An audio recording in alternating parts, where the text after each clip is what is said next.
തകർന്ന് തരിപ്പണമാകുമ്പോഴാണ് എല്ലാവരും കിടന്ന് ചിരിക്കുന്നത്. അതെ, പ്രത്യേകിച്ച് മലയാളികൾ മാത്രമുള്ള കോളേജാട്ടോ. കണ്ണുക്ക് മയ്യഴക്, കവിതയ്ക്ക് പൊയ്യഴക്, അവർക്ക് ഞാനഴക്. കുറച്ച് കഴിയുമ്പോൾ കോസ്റ്റ്യൂമർ വന്നിട്ട് എന്നെ വേറെ റൂമിലേക്ക് മാറ്റി. അപ്പോൾ എനിക്കത് പെട്ടെന്ന് ഇൻസൾട്ടിങ്, ഒന്നാമത് പനിച്ച് വിറച്ച് മൈഗ്രെയിനും കൂടി ആകെ പ്രാന്തെടുത്തിരിക്കുക. അപ്പോൾ അതിലൊരു സ്റ്റെപ്പ് ഉണ്ട്, ഈ ഇങ്ങനെ കൈ ഇങ്ങനെ നീട്ടിട്ട് കാലിങ്ങനെ പോക്കും. അതിൽ മിക്കപ്പോഴും വീഴാറുണ്ട്. പിടിച്ച് നിൽക്കണം. ഞാൻ എന്താ ബുദ്ധിപൂർവമായിട്ട് പിടിച്ചു നിന്നു. ഇത് രണ്ടും കൂടെ ഇട്ടിട്ട് നന്നായിട്ട് ഇങ്ങനെ മിക്സ് ചെയ്തിട്ട് ആ ഒരു പരുവെത്തും. ചൂടോടെ പ്ലാച്ചം കഴിക്കുക. എന്നിട്ട് നല്ല ചൂട് കട്ടൻ കാപ്പി. Hi friends, I am Reshma. Today is with me Anjana Appukuttan. Welcome ചേച്ചി. Thank you. എന്തൊക്കെയുണ്ട് വിശേഷം? നല്ല വിശേഷം, സുഖമായി പോകുന്നു. ഈ ഷർട്ട് കൊള്ളാം കേട്ടോ. Thank you. മൊത്തം അങ്ങ് ലവ് ആണ്. അതെ, എന്നെ സ്നേഹിക്കുന്ന എല്ലാവർക്കും വേണ്ടിയിട്ട് ഞാൻ ഈ ഡ്രസ്സ് ഡെഡിക്കേറ്റ് ചെയ്യുന്നു. പിന്നെ എന്തൊക്കെയാണ് പുതിയ സിനിമ വിശേഷങ്ങൾ? എന്തൊക്കെയാണ് പുതിയ സിനിമാ വിശേഷം എന്ന് പറഞ്ഞാൽ, ഞാൻ ആദ്യമായിട്ടൊരു 3D മൂവി ചെയ്തു. ധ്യാൻ്റെ കൂടെയാണ്. ധ്യാൻ, ഇന്ദ്രൻ ചേട്ടൻ, പിന്നെ നമ്മുടെ പാഷാണം, നോബി ചേട്ടൻ, എല്ലാവരും ഉണ്ട്. അരിസ്റ്റോ ചേട്ടൻ. അത് പെട്ടെന്ന് കേൾക്കുമ്പോൾ വലിയൊരു എന്താ പറയുക, ഭയങ്കര നോർമൽ ഒരു ഇതേ ഫീൽ ചെയ്യത്തുള്ളൂ. പക്ഷെ നമ്മൾ സീൻസ് ചെയ്യുമ്പോഴത്തേക്കും ഭയങ്കര ടച്ചിങ് ആയിട്ടുള്ള, നമ്മൾ വിചാരിക്കും ഇങ്ങനെയൊക്കെ ശരിക്കും ഉണ്ടോ എന്നുള്ളൊരു ഫീല് ഉള്ള നല്ലൊരു മൂവിയാണ്. പിന്നെ ആദ്യമായിട്ട് 3D മൂവി ചെയ്യുന്നതിൻ്റെ അതിൻ്റെ ക്യാമറയൊക്കെ കണ്ടതിൻ്റെ ഒരു ത്രില്ലിലാണ് ഞാൻ. പണ്ടത്തെ കുട്ടിച്ചാത്തനല്ലേ കണ്ടിട്ടുള്ളൂ. അപ്പോൾ അത് മഹേഷ് എന്നാണ് ഡയറക്ടറിൻ്റെ പേര്. അതാണ്. പിന്നെ ക്യാരക്ടർ ഞങ്ങളെല്ലാം ആത്മാക്കളാണ്. കൂടുതൽ പറയാൻ നിവൃത്തിയില്ല. ഒരു മോർച്ചറിയുടെ അകത്ത് നടക്കുന്ന സംഭവങ്ങളാണ്. കുറച്ച് മനുഷ്യന്മാരേ ഉള്ളൂ, ബാക്കിയൊക്കെ ആത്മാക്കളാണ്. പിന്നെ VKP സാറിൻ്റെ മീര ജാസ്മിൻ മൂവി ചെയ്തു. അതിൽ ഒരു സീനേ ഉള്ളൂ, പിന്നെ ഒരു സോങ് കട്ട്. പക്ഷെ നല്ലൊരു സീനാണ്. പിന്നെ അവരുടെ കൂടെയൊക്കെ വർക്ക് ചെയ്യണമെന്ന് നമ്മൾ ആഗ്രഹിക്കുന്ന ആളാണ്. കുറേ ഡയറക്ടേഴ്സിൻ്റെ കൂടെയൊക്കെ ഞാൻ വർക്ക് ചെയ്യണമെന്ന് ആഗ്രഹിക്കാറുണ്ട്. മീൻസ് ആഗ്രഹമുണ്ട്. അതിലിപ്പോൾ VKP സാറിൻ്റെ കൂടെ ചെയ്യണമെന്നൊരു ആഗ്രഹം ഉണ്ടായിരുന്നു. അതിപ്പോൾ ഒരു സീൻ ഇവിടെ എറണാകുളത്ത് തന്നെയായിരുന്നു ഷൂട്ട്. നല്ലൊരു സീനാണ്. ഇനി ഏത് ഡയറക്ടറുടെ കൂടെ അഭിനയിക്കണമെന്ന് ആഗ്രഹം? അങ്ങനെ നോക്കുമ്പോൾ ആർട്ടിസ്റ്റ് എന്നുള്ള രീതിയിൽ എല്ലാവരുടെയും കൂടെ വർക്ക് ചെയ്യണമെന്ന് ആഗ്രഹമുണ്ട്. വെറുതെ തള്ളു പറയേണ്ട കാര്യമില്ല. രാജമൗലി സാറിൻ്റെ കൂടെയൊക്കെ വർക്ക് ചെയ്യണമെന്ന് ആഗ്രഹമുണ്ട്. കരൺ ജോഹർ, അങ്ങനെയൊക്കെ. മലയാളത്തിൽ ഓൾമോസ്റ്റ് ആർട്ടിസ്റ്റ് കുറേ ഡയറക്ടേഴ്സിൻ്റെ കൂടെ വർക്ക് ചെയ്തിട്ടുണ്ട്. അങ്ങനെ ജീത്തു സാറിൻ്റെ കൂടെ, ജീത്തു സാറ് പ്രൊഡ്യൂസ് ചെയ്ത മൂവിയിൽ ഞാൻ ചെയ്തിട്ടുണ്ട്, ലക്ഷ്യം എന്ന് പറഞ്ഞിട്ട്. അത് ആക്ച്വലി വേറൊരു ആർട്ടിസ്റ്റ് ചെയ്തിട്ട് അത് എന്തോ അവർക്ക് ഇഷ്ടമായില്ല. അങ്ങനെ നെക്സ്റ്റ് ഡേ ഞാൻ പോയി ചെയ്യായിരുന്നു അത്. പക്ഷെ ഞാൻ ചെയ്ത് കഴിഞ്ഞപ്പോഴാണ് അറിഞ്ഞത്. പക്ഷെ സാറ് ഡയറക്റ്റ് ചെയ്യുന്ന മൂവി ചെയ്യണമെന്ന് ആഗ്രഹമുണ്ട്. ഒരു സീനെങ്കിലും. നടന്നില്ലേ? ഇല്ല, അത് നടന്നില്ല. അത് പ്രൊഡ്യൂസ് ചെയ്ത മൂവിയാണ്, ഡയറക്റ്റ് ചെയ്യുന്ന മൂവി. പിന്നെ രഞ്ജിത്ത് സാറിൻ്റെ മൂവി, സാറിൻ്റെ മൂവിയിൽ ഇതല്ലേ ലീലയിൽ ഒരു ക്യാരക്ടറിന് വിളിച്ചിട്ടുണ്ടായിരുന്നു. അന്ന് പക്ഷെ പോകാൻ പറ്റിയില്ല. അപ്പോൾ അങ്ങനെ ഓൾമോസ്റ്റ് എല്ലാ വലിയ ഡയറക്ടേഴ്സിൻ്റെ കൂടെ വർക്ക് ചെയ്യണമെന്ന് ആഗ്രഹമുണ്ട്. ചേച്ചിയുടെ ഞാൻ ആദ്യമായിട്ട് ശരിക്കും നോട്ടീസ് ചെയ്യപ്പെടുന്ന 8 സുന്ദരികളും ഞാനും കോമിക് സംഭവത്തിലാണ്. അപ്പൊ ആ ഒരു എക്സ്പീരിയൻസ് എങ്ങനെയാണ്? ആ ഒരു സെറ്റ്, ആ ഒരു ഫാമിലി? ശരിക്കും പറഞ്ഞാലേ ഇപ്പോൾ നമ്മൾ എനിക്ക് ഫീൽ ചെയ്യണ കാര്യം കേട്ടോ ഞാൻ പറയണേ. ഇപ്പോൾ നമ്മൾ കോമഡി ചെയ്യുന്ന ആർട്ടിസ്റ്റുള്ള ഒരു ലൊക്കേഷനും ഇച്ചിരി സീരിയസ് ആയിട്ട് ചെയ്യുന്ന ആൾക്കാരുള്ള ലൊക്കേഷനും നമ്മൾ ഭയങ്കര ഡിഫറൻസ് ഉണ്ട്. ഇവിടെ പിന്നെ അങ്ങനെ എന്താ പറയുക, എല്ലാവരും ഓരോ ക്യാരക്ടേഴ്സ് അല്ലേ. ചിലർ ഇച്ചിരി റിസർവ്ഡ് ക്യാരക്ടർ ആയിരിക്കും. ഇവിടെ അങ്ങനെ ഇല്ല. എല്ലാവരെയും ബ്ലാ ബ്ലാ ബ്ലാ ബ്ലാ എപ്പോഴും കലവല അങ്ങോട്ടും ഇങ്ങോട്ടും കളിയാക്കി അങ്ങനെയാണ്. അപ്പോൾ ശരിക്കും നമുക്ക് ഒരു വീട്ടിൽ കയറുന്ന ഫീൽ തന്നെയുള്ളൂ. പിന്നെ അന്നെന്നൊക്കെ പറഞ്ഞാൽ മണിയമ്പല രാജേട്ടനും ഗീതാ വിജയൻ അവരെയൊക്കെ നേരിട്ട് കുട്ടിയും കൂടി ഉണ്ട് അതിൽ. അത് ആരാണെന്ന് നിങ്ങൾ കമന്റ് ബോക്സിൽ പറയും. അതെ, അവളുടെ കഥകൾ കുറേ ഉണ്ട് കേട്ടോ. അതിൽ ശരിക്കും മെയിൻ ക്യാരക്ടറിനാണ് വിളിച്ചിരുന്നത്. മറ്റേ ചായ ചെയ്തിരുന്ന ക്യാരക്ടറിനാണ് വിളിച്ചിരുന്നത്. അന്ന് പിന്നെ സ്റ്റേജ് ഷോസ് ഒരുപാട് ഉണ്ടായിരുന്നല്ലോ. അപ്പോൾ ആ സമയത്ത് എനിക്ക് പോകാൻ പറ്റിയില്ല. പിന്നെ അതിനുശേഷം പിന്നെ അവരുടെ ഫാമിലി അഡ്വക്കേറ്റായിട്ടും പിന്നെ അല്ലാത്ത കുറേ ക്യാരക്ടേഴ്സായിട്ട് മാറി ചെയ്യാൻ പറ്റുന്നുണ്ടായിരുന്നു. അങ്ങനെ പിന്നെ ലൊക്കേഷൻ അടിപൊളിയായിരുന്നു. കാര്യം എല്ലാവരും കൗണ്ടർ പറയുന്ന ആൾക്കാരാണ്. പിന്നെ ഓരോ സീനിലും ഇത്രയും ആർട്ടിസ്റ്റുകളും ഉണ്ടാവും. അപ്പോൾ ഈ ഡയലോഗ് പറയുമ്പോൾ തന്നെ ഒച്ചപ്പാടും ബഹളവും ആണല്ലോ. അപ്പം അതൊരു നല്ല എക്സ്പീരിയൻസ് ആയിരുന്നു. ജാഫർക്ക് മുതൽ തന്നെയല്ലേ? അതെ, ജാഫ്രിക്ക. പിന്നെ മറക്കാൻ പറ്റാത്തൊരു കാര്യം എന്ന് പറഞ്ഞാൽ, ഞാൻ മണിയമ്പല രാജേട്ടനെ ആദ്യമായിട്ട് കാണുകയാണ്. അന്ന് ഞാൻ ആദ്യമായിട്ട്, അതിപ്പോഴും രാജേട്ടൻ പറയൂ കേട്ടോ, ഞങ്ങൾ ആദ്യമായിട്ട് അടി ഉണ്ടാക്കിയിട്ട് പിന്നെ സ്നേഹം, അതെപ്പോഴും അങ്ങനെയാണല്ലോ പറയണ കേട്ടിട്ടുണ്ട്. ഏറ്റവും കൂടുതൽ നമ്മൾ ഫസ്റ്റ് തല്ലുണ്ടാക്കണവരായിട്ടായിരിക്കും ഏറ്റവും കൂടുതൽ സൗഹൃദം ഉണ്ടാവുക എന്ന് പറയും. അപ്പോൾ അന്ന് എനിക്ക് ഇച്ചിരി വയ്യായിക ഉണ്ടായിരുന്നു. അങ്ങനെ മാറി ആൾക്ക് റെസ്റ്റ് ചെയ്യാനുള്ള കട്ടിൽ ഞാൻ കിടന്നു. കുറച്ച് കഴിയുമ്പോൾ കോസ്റ്റ്യൂമർ വന്നിട്ട് എന്നെ വേറെ റൂമിലേക്ക് മാറ്റി. അപ്പോൾ എനിക്കത് പെട്ടെന്ന് ഇൻസൾട്ടിങ് ഫീലാണ്. അന്ന് കുഞ്ഞല്ലേ, അപ്പോൾ നമുക്ക് അങ്ങനത്തെ ഒരു ബുദ്ധിബോധം ഒന്നുമില്ലല്ലോ. അത്രയ്ക്കും കുഞ്ഞായിരുന്നു. പഠിക്കണ കാലമാണല്ലോ, അന്നും ഇല്ല ഇന്നും ഇല്ല ബുദ്ധിബോധം. അപ്പോൾ അങ്ങനെ അത് കഴിഞ്ഞപ്പോൾ ഞാൻ കൺട്രോളർ AP ശിബുചേട്ടനായിരുന്നു. ഇപ്പോൾ റീസെൻ്റ്ലി മരിച്ചുപോയി. ശിബുചേട്ടനോട് പറഞ്ഞു, ശിബുചേട്ടാ അതെന്ത് വലിയ ആർട്ടിസ്റ്റ് ആയാലും നമ്മൾ ഒരു വയ്യാത്തോണ്ടല്ലേ, അത് അറിയാണ്ട് പോയി കിടന്നതാണ്, അങ്ങനെ ചെയ്യാവോ എന്നൊക്കെ പറഞ്ഞിട്ട് ഞാൻ ഇനി ഇവിടെ വർക്ക് ചെയ്യില്ല എന്നൊക്കെ പറഞ്ഞിട്ട്, ഒന്നാമത് പനിച്ച് വിറച്ച് മൈഗ്രെയിനും കൂടെ കൂടി ആകെ പ്രാന്തെടുത്തിരിക്കുക. അപ്പോൾ പിന്നെ അമ്മയും കരച്ചിലായി, ആകെ പ്രശ്നമായി. അപ്പോഴത്തേക്ക് ഇത് അറിഞ്ഞ് രാജേട്ടൻ വന്നിട്ട് പറഞ്ഞു, അയ്യോ മോളെ അങ്ങനെ അവർ എന്തോ മിസ്റ്റേക്ക് പറ്റിയതാണ്, അങ്ങനെ ഒരു ഇതിലല്ല അങ്ങനെ എന്നൊക്കെ പറഞ്ഞിട്ട് അങ്ങനെ അഡ്ജസ്റ്റ് ആയി. പിന്നെ US നിന്ന് കൊണ്ടുവന്ന മൈഗ്രെയിൻ്റെ ഗുളികയൊക്കെ തന്ന് കഴിച്ചു മാറുകയൊക്കെ ചെയ്തു. പിന്നെ ഭയങ്കര സ്നേഹമാണ് ഇപ്പോഴും. ആ ഒരു സ്നേഹം നല്ല ഇതാണ്, എവിടെ ചെന്നാലും കാണുമ്പോഴൊക്കെ ഭയങ്കര സ്നേഹം തന്നെയാണ്. രാജേട്ടൻ എന്താ ചേച്ചിനെ വിളിക്കുന്നത്? അങ്ങനെ ഇല്ല, അഞ്ജന എന്ന് തന്നെ വിളിക്കുള്ളൂ. പിന്നെ പൊതുവേ ആള് ഒരു ഇതുണ്ടല്ലോ, ഡിയർന്ന് എല്ലാവരും വിളിക്കാറുണ്ട്. ഹലോ ഡിയർ സുഖാണോ, അങ്ങനെ എല്ലാവരും അങ്ങനെ തന്നെയാണ്. ആളിച്ചിരിയും കൂടെ എന്താ പറയാ, അങ്ങനെ ഉള്ളിലൊന്നും ഇല്ല പറയില്ലേ, മനസ്സിൻ്റെ ഉള്ളിലൊന്നുമില്ല, ശുദ്ധനാന്ന് പറയില്ലേ, അങ്ങനെ. അതെ. പിന്നെ കുറേ പേരുണ്ട്, നമ്മുടെ കൈലാഷ് അപ്പൂസ് എന്നാ വിളിക്കണേ, അങ്ങനെ കുറേ പേരുണ്ട്. പിന്നെ നമ്മുടെ പയ്യൻസേട്ടനെ അറിയില്ല, ജയകുമാരേട്ടൻ, നമ്മുടെ അമൃതയിൽ തന്നെ ഒരു പ്രോഗ്രാം ഞങ്ങൾ ഹസ്ബൻഡ് ആൻഡ് വൈഫായിരുന്നു ഉരുളക്കുപ്പേരിയിൽ. എന്നെ അഞ്ചപ്പൂ എന്നാണ് വിളിക്കണേ. ചിലവർ പക്ഷെ അഞ്ജന എന്ന് വിളിക്കണവർ വളരെ കുറവാണ്. ഒന്നുകിൽ അപ്പൂന്ന് വിളിക്കും, അപ്പൂസ്ന്ന് വിളിക്കും, അപ്പുകുട്ടാന്ന് വിളിക്കും, അഞ്ചപ്പൂന്ന് വിളിക്കും, ഇങ്ങനെയൊക്കെയാണ്, അഞ്ചുസേ അങ്ങനെയൊക്കെയാണ്. അങ്ങനെ ഇപ്പോൾ ചേച്ചി കുറേ സ്റ്റേജ് ഷോസ് ഒക്കെ ചെയ്തു എന്ന് പറഞ്ഞു. അപ്പോൾ എനിക്ക് ഓർമ്മ വന്നത് മറ്റേ നിറം സിനിമയിലും മറ്റേ വർഷ എന്ന് പറഞ്ഞൊരു ക്യാരക്ടർ ഉണ്ട്, എവിടെ പോയാലും തട്ടിത്തടഞ്ഞു വീഴും, ഐ എം സോറി എന്നൊക്കെ പറഞ്ഞ് നടക്കുന്നൊരു ക്യാരക്ടർ. വീഴ്ചയുണ്ട്. അത് ഒരിടയ്ക്ക് സ്ഥിരം വീഴ്ചയായിരുന്നു. അത് സ്കിറ്റ് ചെയ്താലും വീഴും, ഡാൻസ് ചെയ്താലും വീഴും. ഡാൻസിൽ മറ്റേ ഉയരേ എന്ന് പറഞ്ഞിട്ടുള്ള സോങ് ഉണ്ടല്ലോ തമിഴിൽ, അത് അന്നൊക്കെ എനിക്ക് തമിഴ് സോങ്സ് ആണ് കൂടുതൽ. ഡപ്പാങ്കുത്താണെങ്കിലും ഫാസ്റ്റ് നമ്പർ ആണെങ്കിലും തമിഴ് എനിക്ക് അങ്ങനെയാണ്. അപ്പോൾ അതിലൊരു സ്റ്റെപ്പ് ഉണ്ട്, ഈ ഇങ്ങനെ കൈ ഇങ്ങനെ നീട്ടിട്ട് കാലിങ്ങനെ പോക്കും, അതിൽ മിക്കപ്പോഴും വീഴാറുണ്ട്. പിന്നെ നമ്മൾ ആദ്യമൊക്കെ ഒരു ചമ്മലായിരുന്നു, പിന്നെ നമ്മൾ പിടിച്ചു നിൽക്കണം, ശീലമായി പിടിച്ചു നിൽക്കണം. പിന്നെ സ്കിറ്റ് ചെയ്യുമ്പോൾ ഇതുപോലെ കുടിയൻ്റെ സ്കിറ്റ് ചെയ്യുമ്പോൾ മിക്കപ്പോഴും വീഴാറുണ്ട്. കാരണം ഈ ചെരുപ്പിന് നല്ല ഗ്രിപ്പായിരിക്കും, സ്റ്റേജിന് നല്ല ഗ്രിപ്പായിരിക്കും. അങ്ങനെ വീണിട്ടുണ്ട്, മൂടിടിച്ച് വീണിട്ടുണ്ട്. ബാംഗ്ലൂർ പോയപ്പോൾ അവിടെ ഒരു നഴ്സിംഗ് കോളേജിലായിരുന്നു. ആ വീഴ്ചയ്ക്കായിരുന്നു ഏറ്റവും കൂടുതൽ കയ്യടി. പക്ഷെ തകർന്ന് തരിപ്പണാകുമ്പോഴാണ് എല്ലാവരും കിടന്ന് ചിരിക്കുന്നത്. അതെ, പ്രത്യേകിച്ച് മലയാളികൾ മാത്രമുള്ള കോളേജാട്ടോ. പക്ഷെ നമ്മളവിടെ ഞാൻ എന്താ ബുദ്ധിപൂർവമായിട്ട് പിടിച്ചു നിന്നു. കാര്യം ഞാൻ ആ വീഴ്ചയിൽ എണീറ്റിട്ട് പോയിട്ട് വീണ്ടും വന്ന് 2 ചവിട്ടും കൂടെ ചവിട്ടി. അപ്പം എനിക്ക് ഭയങ്കര സമാധാനം. പക്ഷെ അതിന് നല്ല കയ്യടിയായിരുന്നു. അതാണ് ആറ്റിറ്റ്യൂഡ്, കോൺഫിഡൻസ്. അപ്പോൾ ഓഡിയൻസ് ഒക്കെ എന്തെങ്കിലും മോശം അനുഭവങ്ങൾ അങ്ങനെ ഇല്ല, ഇതുവരെ എനിക്കങ്ങനെ മൊത്തത്തിലൊരു അങ്ങനെ മോശാനുഭവം എന്ന് പറയാനായിട്ടൊന്നും ഉണ്ടായിട്ടില്ല. പിന്നെ എല്ലാവരും അത് എനിക്ക് തോന്നണം അത് കോമഡിയുടെ ഇതായതുകൊണ്ടാണോ എന്ന് അറിയില്ല കേട്ടോ. അത് മിക്കയിടത്തും ചെല്ലുമ്പോൾ ആൾക്കാരെ, പ്രത്യേകിച്ച് പ്രായമുള്ള ആൾക്കാരൊക്കെ, ചിലവരൊക്കെ അമ്പലത്തിലൊക്കെ പോകുമ്പോൾ ഇപ്പോഴും അതെ, നമ്മൾ കഷ്ടപ്പെട്ട് ക്യൂലൊക്കെ നിന്ന് എത്തി ഒന്ന് തൊഴുമ്പോഴായിരിക്കും പിടിച്ചു വലിച്ചിട്ട് ഇങ്ങനെ നോക്കിയിട്ട് ചിലവർ ഇങ്ങനെ പിച്ചെടുക്കും, ഉമ്മ വയ്ക്കും.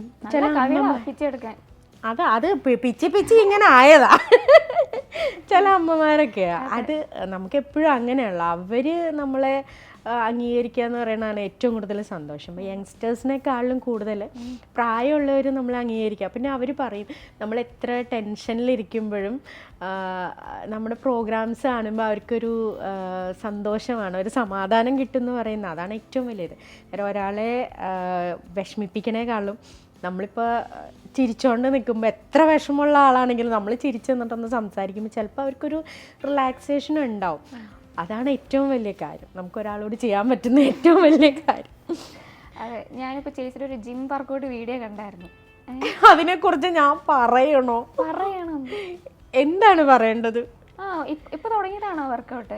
അത് സത്യത്തിൽ എനിക്കൊരു ഇത് ഞാൻ പറഞ്ഞു കഴിഞ്ഞാൽ അത് പ്രശ്നമാവുമെന്ന് എനിക്കറിയില്ല. പക്ഷെ എനിക്ക് ഭയങ്കര ഫീൽ ചെയ്തൊരു കാര്യമാണ് അത്. അല്ലല്ല, അത് ആക്ച്വലി അങ്ങനെയല്ല. അത് എൻ്റെ വേറൊരു ഫ്രണ്ട് ഉണ്ട്. ആ കുട്ടി അവൾ ഭയങ്കര മെലിഞ്ഞിട്ടാണ്. അപ്പോൾ അവൾ തടി വയ്ക്കാൻ വേണ്ടിയിട്ട് പറഞ്ഞിട്ട് ഒരു സ്റ്റാറ്റസ് ഇട്ടപ്പോൾ ഞാൻ സത്യമായിട്ട് ഫ്രാങ്കായിട്ട് പറയും, ഞാൻ അങ്ങനെ കേട്ടിട്ടില്ല. കാരണം തടി വയ്ക്കാനായിട്ട് ജിമ്മിൽ പോയാൽ തടി വയ്ക്കുന്നുള്ളത് എനിക്കറിയാം. പക്ഷേ ചില ഫുഡൊക്കെ കഴിച്ചാൽ തടി വയ്ക്കുമെന്ന് കേട്ടിട്ടുണ്ട്. പക്ഷേ ജിമ്മിൽ പോയിട്ടുള്ളത് എന്നെ സംബന്ധിച്ച് ആദ്യത്തെ അറിയാം. അപ്പം ഞാൻ അവളോട് ചോദിച്ചു, ജിമ്മിൽ പോയി തടി വയ്ക്കുമോ എന്ന് ചോദിച്ചു. കാരണം അത്രയും മെലിഞ്ഞിട്ടാണ്, ഭയങ്കര പെൻസിൽ പോലെയാണ്. അപ്പോൾ അവൾ പറഞ്ഞു, ഇല്ല ചേച്ചിക്ക് വേണ്ട വണ്ണം കുറയ്ക്കാനായിട്ട്. അപ്പോൾ മറ്റേ ഇതുണ്ടല്ലോ ഇപ്പം എല്ലാവരും കൊളാബ്, ഇത് ഞാൻ സോഷ്യൽ മീഡിയയിൽ അത്ര ആക്റ്റീവ് അല്ലാത്തതുകൊണ്ട് ഇങ്ങനത്തെ വേർഡ്സൊക്കെ പഠിച്ച് വരുന്നേ ഉള്ളൂ. ഒന്നും വിചാരിക്കില്ല, തള്ളല്ല കേട്ടോ, സത്യമായിട്ടും. ചേച്ചി കൊളാബ് ചെയ്തു തരും. ഞാൻ പിന്നെ എങ്ങനെയെന്ന് ചോദിച്ചു. എന്താണ് അവർ ഉദ്ദേശിക്കുന്നത്? അല്ല, അത് 3 മാസം കൊണ്ട് വെയിറ്റ് കുറച്ച് അപ്പം നമ്മൾ പേയ്മെൻറ്റ് കൊടുക്കണ്ട, അതാണ്. പിന്നെ അവർക്ക് നമ്മളൊരു വീഡിയോ കൊടുക്കണം. ഞാൻ പിന്നെ ഓക്കെ, ഞാൻ ആദ്യം ചെന്ന് സംസാരിച്ച് എന്താണെന്ന് അറിയട്ടെ. കാര്യം നമ്മൾ ഓൾമോസ്റ്റ് എല്ലാവരും അങ്ങനെ ന്യൂ ഇയർ മുതലേ ഭയങ്കര വലിയ ഇതൊക്കെയാണ്. ഒന്നും എടുത്തിട്ടില്ല. കാര്യം എല്ലാം ഒരാഴ്ചയൊക്കെ നിൽക്കുള്ളൂ. ഒരാഴ്ച നിൽക്കത്തുള്ളൂ. ഇനിയിപ്പോൾ 1 മാസം കൊണ്ട് 5 കിലോ കുറയ്ക്കണം എന്നൊക്കെ പറയും. ഒരാഴ്ചയൊക്കെ ഉള്ള സാധനങ്ങൾ മൊത്തം ഞാൻ ഇടയ്ക്ക് കീറ്റോ ഡയറ്റ് ചെയ്തായിരുന്നു. ഉള്ള സാധനങ്ങൾ ബട്ടറും ചിക്കനും എല്ലാം വാങ്ങിച്ചു വെച്ചിട്ട് ഒരു 2 ആഴ്ചയൊക്കെ കഴിഞ്ഞു. ഇടയ്ക്കൊന്ന് ബ്രേക്കായാൽ പിന്നെ അത് തുടങ്ങൽ ഭയങ്കര പാടാണ്. അതുകൊണ്ട് ഇവരുടെ ആവശ്യമില്ലാത്ത പണിക്ക് നിൽക്കണ്ടല്ലോ. അപ്പം ഞാനിങ്ങനെ അവരുടെ ജിമ്മിൽ പോയിരുന്നു. ജിമ്മിൽ പോയപ്പോൾ ആ ഡ്രസ്സ് കണ്ടാലേ അറിയാം നമ്മളൊരു ജിമ്മിൽ പോകുമ്പോൾ ഇടുന്ന നല്ല എക്സസൈസ് ചെയ്യുന്ന ഡ്രസ്സല്ലല്ലോ. ഞാൻ ജസ്റ്റ് കാണാൻ പോയതാ. അവിടെ ചെന്നപ്പോൾ അവരിതൊക്കെ ലൈറ്റപ്പ് ഒക്കെ ചെയ്തിട്ട് അവരിത് എടുത്തു. അപ്പോഴും എനിക്കറിയണില്ല അവരത് ഇടും എന്നുള്ളത് എനിക്കറിയണ്ടായില്ല. അങ്ങനെ ആണ്. എന്നിട്ട് അവരിങ്ങനെ ഓരോ ഇതൊക്കെ പറഞ്ഞപ്പോൾ ഞാൻ പറഞ്ഞു, ദൈവമേ ഈ ഡയറ്റ് കണ്ടാൽ പെട്ടതള്ള സഹിക്കില്ല എന്ന് ഞാൻ പറയും. കാര്യം അങ്ങനെ എന്നെ കൊണ്ട് ഒട്ടും പറ്റൂല. 1 പീസ് ക്യാരറ്റ്, 1 പീസ് കുക്കുംബർ, ഇതൊന്നും നടപടിയാവുന്ന കാര്യമല്ല. ഗ്രാജുവലി പറ്റുമായിരിക്കും, വീട്ടിൽ ഇരിക്കുമ്പോൾ ഒക്കെ പറ്റും. പക്ഷെ ഞാൻ പറഞ്ഞു, ഫ്രാങ്കായിട്ട് പറഞ്ഞു, എന്നെ കൊണ്ട് നടക്കും തോന്നണില്ല. അല്ലാണ്ട് നമ്മൾ എന്തെങ്കിലും പിന്നെ ഞാൻ ഒരുപാട് വലിച്ചു വരി ഫുഡ് കഴിക്കുന്ന ആളല്ല. എൻ്റെ അമ്മയും അപ്പൂപ്പനും ഒക്കെ ഇങ്ങനെ ചബിയാണ്. അപ്പോൾ പാരമ്പര്യമായിട്ട് കിട്ടിയ എന്നൊക്കെ പറഞ്ഞ് അഡ്ജസ്റ്റ് ചെയ്യാം. അങ്ങനെ ഞാൻ അത് ചെയ്തതാണ്. പക്ഷേ പിന്നെയാണ് ഓരോ ആൾക്കാർ, ഞാൻ വീടെത്തുന്നതിന് മുമ്പ് തന്നെ 25,000 വ്യൂസൊക്കെ ആയി എന്നൊക്കെ പറഞ്ഞിട്ട് അവർ വിളിച്ചു പറഞ്ഞു. കാര്യം ഇവരിത് ഇടുന്നുള്ളതൊന്നും നമുക്കറിയില്ലല്ലോ. ഞാൻ ജസ്റ്റ് കാണാൻ വേണ്ടി പോയത്, അതാണ് ആ ജിമ്മിലെ അനുഭവം. പക്ഷേ ഞാൻ പിന്നെ അത് ഫോളോ ചെയ്തിട്ടൊന്നുമില്ല. എന്നെ കൊണ്ട് പറ്റാത്ത കാര്യമാണല്ലോ. അപ്പോൾ ജിമ്മിലൊക്കെ പോകുമ്പോൾ നമ്മൾ കുറേ ഡയറ്റൊക്കെ ഫോളോ ചെയ്യണം. ചേച്ചി ശരിക്കും ഒരു ഫുഡി ആണോ? ഞാൻ ഫുഡി എന്ന് പറഞ്ഞാൽ ഞാൻ ഇപ്പോൾ എല്ലാ തരം ഫുഡും കഴിക്കാൻ എനിക്കിഷ്ടമാണ്. കാര്യം കുക്കിംഗ് എനിക്കിഷ്ടമാണ്. കുക്കിംഗ് എന്ന് പറഞ്ഞാൽ എൻ്റെ പാഷനാണ്. ആക്ടിങ് പോലെ തന്നെ കുക്കിംഗ് എനിക്ക് പാഷനാണ്. അപ്പോൾ ബേക്കിംഗ് അങ്ങനത്തെ പരിപാടിയൊക്കെ കുറവാണ്, നമ്മുടെ നാടൻ ഇതൊക്കെ. പിന്നെ അതുകൊണ്ടെന്ന് വെച്ചാൽ നമ്മളൊരു സ്ഥലത്ത് ചെല്ലുമ്പോൾ അവിടുത്തെ ഫുഡ് കഴിക്കുമ്പോൾ നമുക്ക് ടേസ്റ്റ് ചെയ്യുമ്പോൾ അതിൽ എന്തൊക്കെയായിരിക്കും ഇട്ടിട്ടുണ്ടാവുക, എന്നിട്ട് അതുപോലെ വീട്ടിൽ പോയി പരീക്ഷണം നടത്തണം എന്നൊക്കെയുള്ളൊരാഗ്രഹം എനിക്കുണ്ട്. അതുകൊണ്ട് ഞാൻ ഇപ്പോൾ നമ്മൾ കേരളം വിട്ടാലും അല്ല കേരളത്തിൽ തന്നെ ആണെങ്കിലും ഏത് സ്ഥലത്ത് പോകുന്നോ അവിടുത്തെ ട്രഡീഷണൽ ഫുഡ് എന്താണെന്ന് ഞാൻ അന്വേഷിച്ച് മാക്സിമം ആരെങ്കിലും സോപ്പിട്ട് അത് വാങ്ങിച്ച് കഴിക്കാൻ നോക്കും. അത് പ്രത്യേകിച്ച് തട്ടുകട ഫുഡാണ് കേട്ടോ എനിക്കിഷ്ടം. അതാകുമ്പോൾ നമുക്ക് കുറച്ചും കൂടെ ടേസ്റ്റ് കൂടുതലായിരിക്കും തോന്നുന്നു. എനിക്കങ്ങനെ ഫീൽ ചെയ്തിട്ടില്ല. എല്ലാവർക്കും അതെ. അങ്ങനെയാണെങ്കിൽ നമുക്ക് ഒരു റെസിപ്പി പറഞ്ഞു തരാൻ പറ്റുമോ ചേച്ചിയുടെ ഫേവറേറ്റ്? എൻ്റെ ഫേവറേറ്റ് എന്ന് പറഞ്ഞാൽ കുറേ ഉണ്ട്. പക്ഷെ എനിക്ക് കപ്പ ബിരിയാണി ഭയങ്കര ഇഷ്ടമാണ്. എന്നാൽ അതിൻ്റെ ഇൻഗ്രീഡിയൻസും സാധനങ്ങളൊക്കെ ഒന്ന് പറഞ്ഞു തന്നെ. ഇപ്പം പറയണോ? അത് ലാസ്റ്റ് പറഞ്ഞുതരാം. ഇപ്പൊ പറഞ്ഞു തരണോ? അത് പ്രത്യേകിച്ചൊന്നുമില്ല, നമ്മൾ ബീഫ് കറി എല്ലാവർക്കും ഉണ്ടാക്കാൻ അറിയുന്ന ഇത് തന്നെയാണ്. ഫീൽ എന്ന് വെച്ചാൽ ഞാൻ ഉണ്ടാക്കുന്ന രീതിയിലാണെങ്കിൽ കുക്കറിൽ മഞ്ഞൾപ്പൊടി, ഉപ്പ്, ഇഞ്ചി, പച്ചമുളക്, വെളുത്തുള്ളി, കറിവേപ്പില ഇട്ട് ബീഫ് ഇട്ടിട്ട് നന്നായിട്ട് വേവിക്കും. പിന്നെ അത് കഴിഞ്ഞിട്ട് സവാള വഴറ്റി, തക്കാളി വഴറ്റി, വീണ്ടും ജിഞ്ചർ ഗാർലിക് പേസ്റ്റ് ഇട്ട് മല്ലിപ്പൊടി, മുളക് പൊടി, ഇറച്ചി മസാല അതൊക്കെ ഇട്ടിട്ട് ഇച്ചിരി കുരുമുളക് പൊടിയും കൂടി ഇട്ടിട്ട് നന്നായിട്ട് മൊരിയിച്ചിട്ട് ഈ വെന്ത സാധനം അതിനകത്ത് ഇട്ടിട്ട് നന്നായിട്ട് കുറുക്കിയെടുക്കും. എന്നിട്ട് നന്നായിട്ട് വെന്ത കപ്പ മഞ്ഞപ്പൊടിയും ഉപ്പും ഇട്ടിട്ട് വേവിച്ച് ഉടഞ്ഞ കപ്പ പ്രേക്ഷകരിങ്ങനെ ഇത് രണ്ടും കൂടെ ഇട്ടിട്ട് നന്നായിട്ട് ഇങ്ങനെ മിക്സ് ചെയ്തിട്ട് ആ ഒരു പരുവെത്തും. ഉപ്പും എല്ലാം അതൊക്കെ മസാലയും അതൊക്കെ നമ്മുടെ ഇഷ്ടം കേട്ടോ, ടേസ്റ്റ് അനുസരിച്ച്. ചിലവർക്ക് എരിവ് വേണമെങ്കിൽ കൂടുതലിടാം. അങ്ങനെ ഞാൻ ജസ്റ്റ് ഷോർട്ടായിട്ട് പറഞ്ഞു എന്നല്ലോ, എല്ലാവർക്കും അറിയുന്ന കാര്യമാണ്. പിന്നെ ലാസ്റ്റ് ചില സവാള പച്ചമുളകും പൊടിയായിട്ട് എരിയും. എന്നിട്ട് കരിവേപ്പില, നല്ല കരിവേപ്പിലയൊക്കെ ഇപ്പോൾ വലിയ ഗുണമുള്ളതൊന്നും കിട്ടാറില്ല. നല്ല കരിവേപ്പില ഇട്ടിട്ട് ഇച്ചിരി പച്ച വെളിച്ചെണ്ണയും കൂടെ അതിൻ്റെ മുകളിൽ ഒഴിച്ചിട്ട് അങ്ങനെ ചൂടോടെ പ്ലാച്ചം കഴിക്കുക. എന്നിട്ട് നല്ല ചൂട് കട്ടൻ കാപ്പിയും കഴിക്കണം എന്ന് തോന്നുന്നുണ്ടോ? ഷൂട്ട് ചെയ്ത് നമുക്ക് അവിടെ അടുത്ത് തട്ടുകട ഉണ്ടെന്ന് തോന്നണല്ലേ, പോയാലോ? നമുക്ക് പോയിട്ട് പിന്നെ വെച്ചാൽ നമ്മളിപ്പോൾ എബ്രോഡൊക്കെ പോകുമ്പോഴേ എല്ലാവരും അവിടെ ചെന്ന് കഴിയുമ്പോൾ അയ്യോ ചോറ് കിട്ടിയില്ലേ, ഇച്ചിരി ചോറ് തായോ ഒക്കെ. ഞാൻ പറഞ്ഞു ചോറൊക്കെ നമുക്ക് 1 മാസം കഴിഞ്ഞാൽ നമുക്ക് വീട്ടിൽ പോയി കഴിക്കാമല്ലോ, പക്ഷെ അവിടുത്തെ ഫുഡ് കഴിക്കണം. അപ്പോൾ സോസേജ് ഒക്കെ എനിക്ക് ഭയങ്കര ഇഷ്ടമാണ്. എല്ലാം അവിടെയുള്ള എന്താണ് നമുക്ക് കിട്ടുക. ഇഷ്ടപ്പെട്ട ഒരു ക്യൂസീൻ ഏതായിരിക്കും പുറത്ത് പോയിട്ടൊക്കെ? അങ്ങനെയില്ല, ഞാൻ എല്ലാം കഴിക്കുന്നു. കോണ്ടിനെൻ്റൽ എനിക്ക് ഇഷ്ടമാണ്, കാര്യം സ്പൈസി അല്ലാത്ത ഫുഡും കഴിക്കാമല്ലോ. പിന്നെ അങ്ങനെ നോക്കുമ്പോൾ എല്ലാം ഇഷ്ടമാണ്. നോർത്ത് ഇന്ത്യനും എനിക്ക് ഇഷ്ടമാണ്. രാജ്മ നല്ലൊരു ഫുഡിയാണ്, പക്ഷെ ഒരുപാട് കഴിക്കില്ല. രാജ്മ എനിക്ക് ഭയങ്കര ഇഷ്ടമാണ്. അപ്പോൾ എൻ്റെ ബ്രദർ പറയും, ഓ നീയും ഉണ്ട്, നിൻ്റെ ഒരു രാജമ്മയുണ്ട്.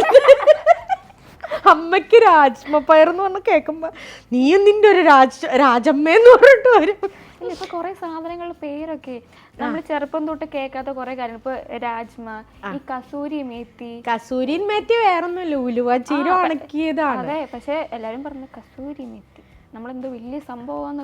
അങ്ങനെയില്ല, എല്ലാം നമ്മൾ യൂസ് ചെയ്യുന്ന സാധനം. പിന്നെ എനിക്ക് തോന്നിയിട്ടുള്ള കാര്യം, ഇപ്പം നോർത്ത് ഇന്ത്യൻസ് ഏറ്റവും കൂടുതൽ ഈ നമ്മളിവിടെ എന്തെടുത്താലും അയ്യോ ഗ്യാസ്, അവിയൽ കഴിച്ചാൽ ഗ്യാസ് ഇങ്ങനെയാണല്ലോ പറയുക, കപ്പ കഴിച്ചാൽ ഗ്യാസ്. പക്ഷേ